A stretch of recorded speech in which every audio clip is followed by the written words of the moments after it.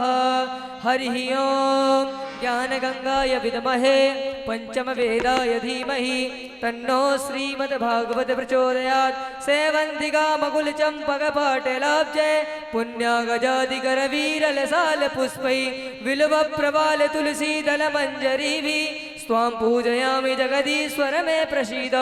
नाना सुगंधि पुष्पाणि यथा कालोद्भवानि च पुष्पाञ्जलिर्मया दत्तो गृहाणा जगदीश्वर।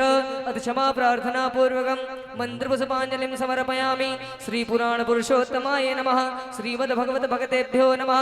बोली श्रीमद्भागवत महापुराण की श्री वृंदावन बिहारी लाल की जानकी वल्लभ लाल की श्री हनुमान जी महाराज की सदगुरुदेव भगवान की धर्म की अधर्म का प्राणियों में विश्व का सत्य सनातन धर्म की गंगा गौ भारत माता की अपने अपने माता पिता की अपने अपने गुरु गोविंद देव भगवान की जय जय श्री राधे जय जय श्री राधे जय जय श्री राधे श्याम।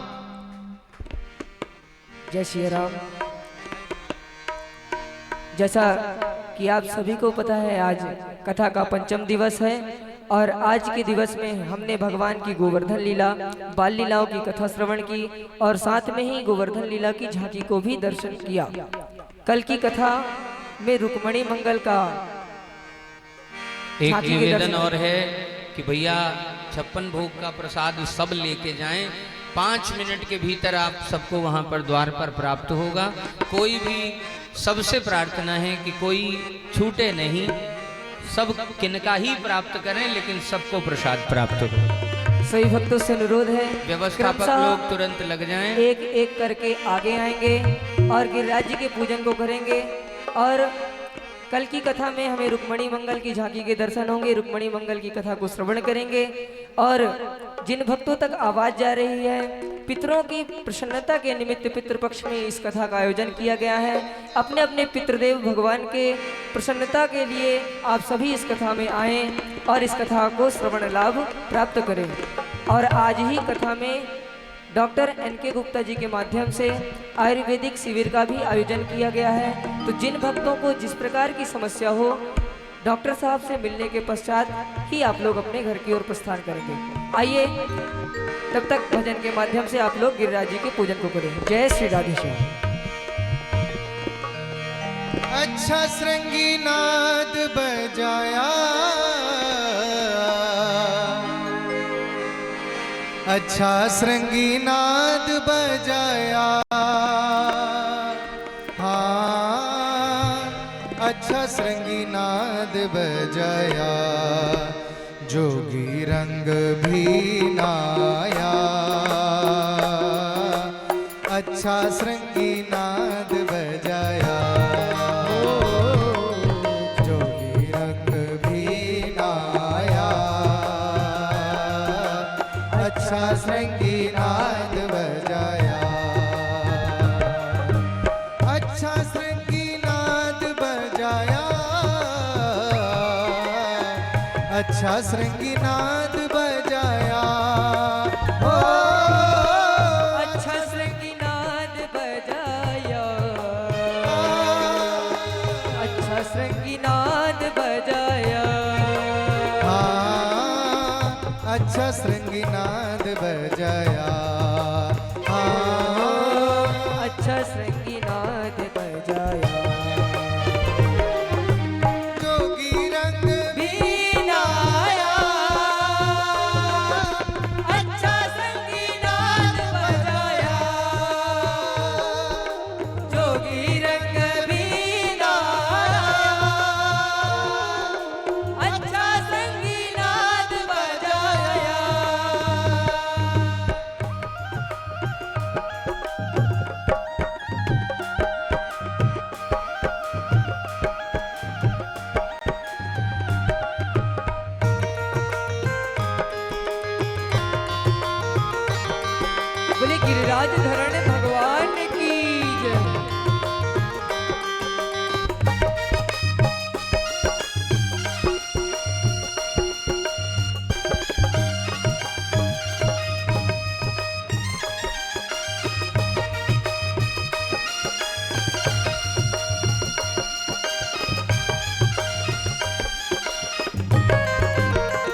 जटा जूट में गंगा।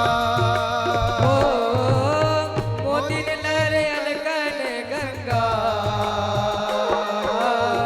मानो जटा जूट में गंगा।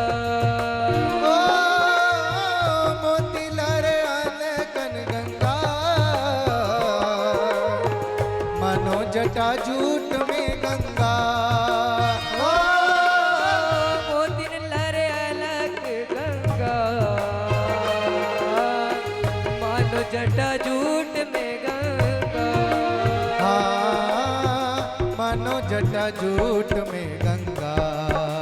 मानो जटा जूट में गंगा जोगी रंग बीनाया, अच्छा संगीत बजाया। हो जोगी रंग भी लाया, अच्छा संगीनाद बजाया।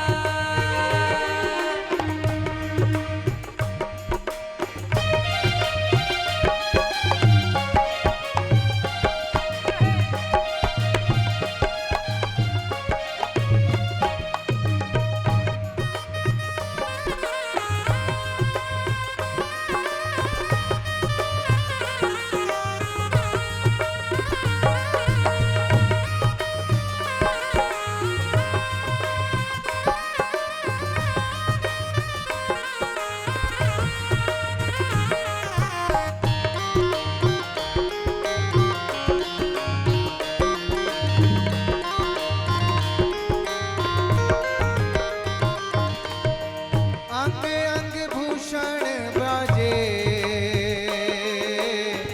मानो सुर डमरू बजे। हो अंग अंग भूषण भाजे, मानो सुर डमरू बाजे। ओ अंग अंग भूषण ब्राजे, मानो सुर डमरू बाजे। अंग अंग भूषण बाजे, मानो सुर डमरू बाजे। मानो सुर डमरू बजे। मानो सुर डमरू बजे।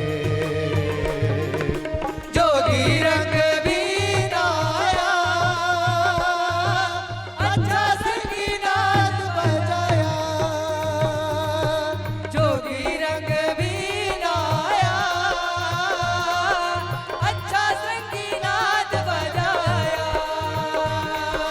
जोगी रंग बीनाया, अच्छा संगीनाद बजाया।